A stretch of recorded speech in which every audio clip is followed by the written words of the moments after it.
I lived in the same little town my entire life. We moved here when I was very young.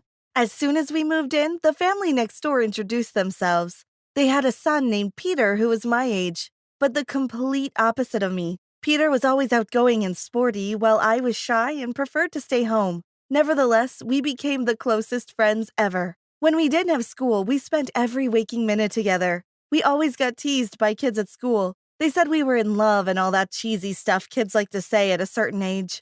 Peter made them shut up, but I didn't exactly mind because in my case, it was true. I always liked him as much more than a friend. Even back when I thought relationships consisted of only hand-holding and cheek kisses, I always loved how close we were. But that all changed when we got to middle school. The first few weeks of middle school, Peter and I still talked. We biked to school together every day and biked home together as well. But then he started going to school earlier than I did and coming home much later than I did.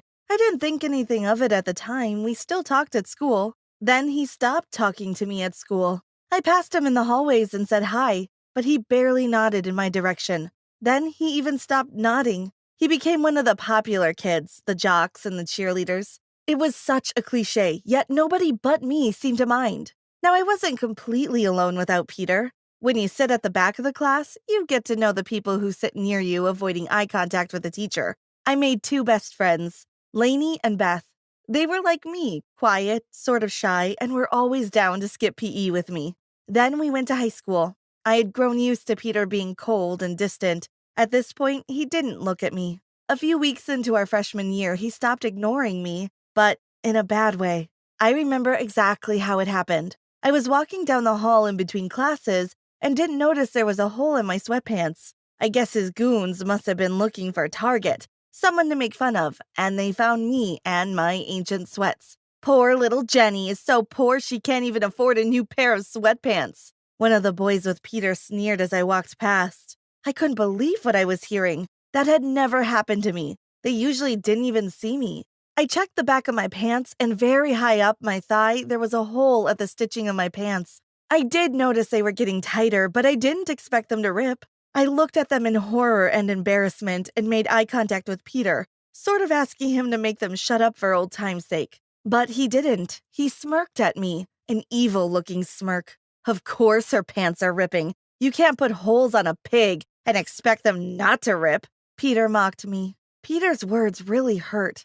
I just bowed my head and walked away. That was only the beginning. Every single day they did something to me. They knocked books out of my hands, pulled on my backpack, made me trip in the middle of a packed hallway, and one time one of the girls opened a locker door on my face, which left a pretty nasty bruise on my forehead. After about a year and a half of dealing with the pack, as everyone called them, I decided to try and stop it. Summer break was just around the corner, so might as well, right? I wrote a long paragraph to Peter through text. In the paragraph, I asked him why he treated me like that, why he let his friends treat me like that. I asked what happened to the boy that used to be my best friend in the whole world. I told him he was making me miserable at school and that even though he didn't do most of the teasing, his hurt the most. Because I liked him so much. Because I put him on a pedestal when we were kids, and now he treated me like garbage. I told him everything I felt, absolutely everything. What he did next showed me that there wasn't a single trace of the boy that was my best friend left in Peter. He took screenshots of the messages I sent to him and posted them everywhere online for the whole school and the whole town to see. Not only that, but he apparently went through the trouble of finding the worst childhood pictures of me that he could find and posted those too, but not before cropping himself out of them. If the pictures and screenshots didn't hurt enough, the comments he added to them hurt enough to make me cry. Bold of her to assume I care, he wrote under a picture of the part where I told him he hurt my feelings. She really thinks she has a chance with me? Me? He wrote under my confession of always having had feelings for him. I knew some people grew down, but this is extreme. He wrote under a very unflattering picture of me as a kid, next to a very unflattering picture of me now. I was thankful school was nearly over, because I couldn't show my face at school after this. I stayed home the rest of the semester. I felt horrible. Suddenly, I couldn't stand even looking at myself in the mirror. I hid in my room. I couldn't even face my parents. After a few days of staying at home, there was a knock on my door and my friends walked in. They asked me if I was okay and got me up to speed on everything happening at school. Peter's even more popular now. Everyone not only respects him, but they're afraid he'll do the same to them. My friend Beth said to me, "You need to get back at him. Yeah, you need to finally knock him down a few notches, really hurt his ego." Lainey said, "How could I possibly do that? He's perfect in every single way that people care about." I said, Lainey watched enough movies to know exactly what I had to do. Over the next few days, we made a schedule. I had workout routines, meal plans, hair salon appointments, and planned shopping trips. I was gonna turn my life around. 2 months into summer break, I looked like a completely different person. I wore makeup now, I had highlights in my hair, and my nails were always done. I switched out my boyish, unflattering clothes for figure-hugging dresses and tops. And after 2 months of eating well and working out every day, even the pants I ripped at school were loose. I felt like a completely different person, and I loved it. I was finally confident and loved looking in the mirror. My mom was ecstatic the first time she saw me in my new clothes. She always hoped I'd eventually stop looking like I hadn't slept in weeks. The next step of the plan was the most daunting one. Beth and Lainey came over to my house. We went on my laptop and started making new accounts on every social media platform we could think of, using my middle name, Olivia, and my mom's maiden name, Williams. We added and followed most people from school on the new account, the last one being Peter. They took pictures of me looking amazing, but not showing my face, and we posted them. Everyone and their mother started following me, and suddenly I understood why people were so obsessed with social media. It felt good. Then I texted Peter. "Hey, my name's Olivia. A cousin of mine goes to your school and she gave me a bunch of people to follow on here. She also told me you're the biggest catch in the school," I wrote. It took a few moments for him to reply. "Hey, girl," he wrote with a winky face. "Damn right I am. And by the looks of it, you must be the biggest catch at your school." I gagged. "Not for long," I replied. "I'm transferring to your school after summer break." "Oh yeah? Can't wait. I can show you a good time here," he wrote with another winky face. I was nauseous. Girls really fell for this? I like to think I only ever liked him because we never texted. No way I would have been into this douchebag. Over the next few weeks, he texted me every single day. I didn't even have to start the conversation. He did all the work for me. Though to be fair, why wouldn't he want to text me? I actually had a personality, unlike him.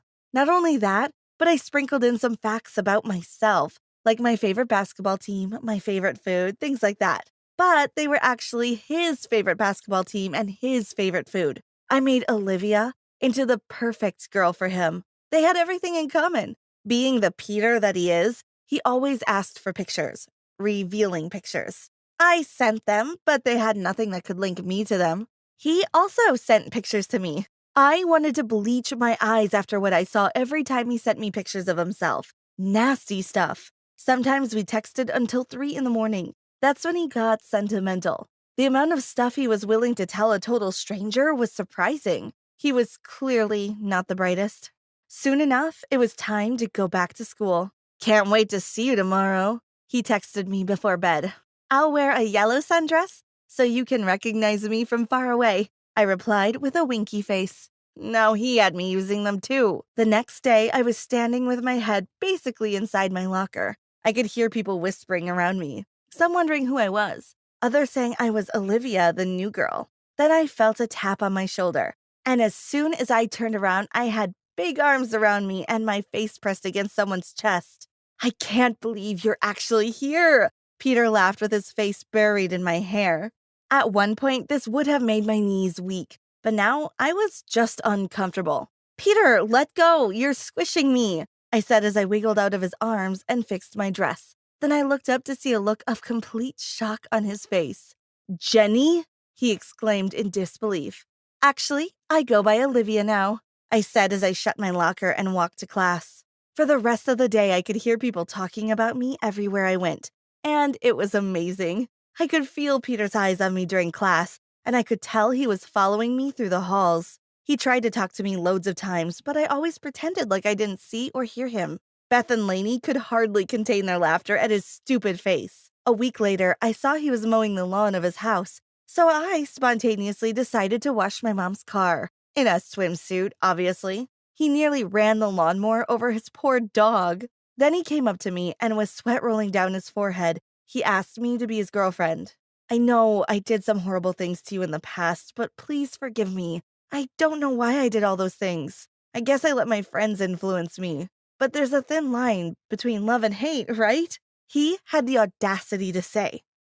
It was hard keeping a straight face when all I wanted to do was burst out laughing, or tackle him to the ground and try my hardest to beat him up. But I contained myself and said, sure.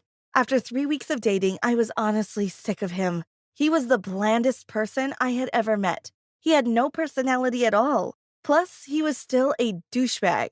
Beth, Lainey, and I decided to keep our distance from each other at school to see what happened, and he really knocked their books out of their hands with one arm while he had me under his other arm. So now it was time to execute the last step of the plan.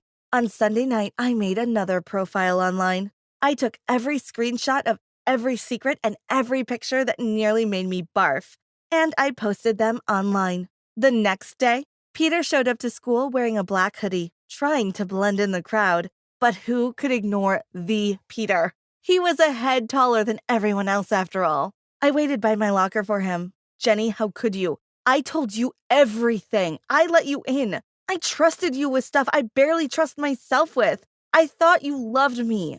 I can't believe you did this, he shouted at me. Well, I slammed my locker door shut. Thin line between love and hate, right? He looked at me in disbelief. What's wrong? I said rhetorically. You really thought you had a chance with me? With me? I watched his face fall as I walked away with Beth and Lainey, enjoying the sweet sound of people laughing at Peter.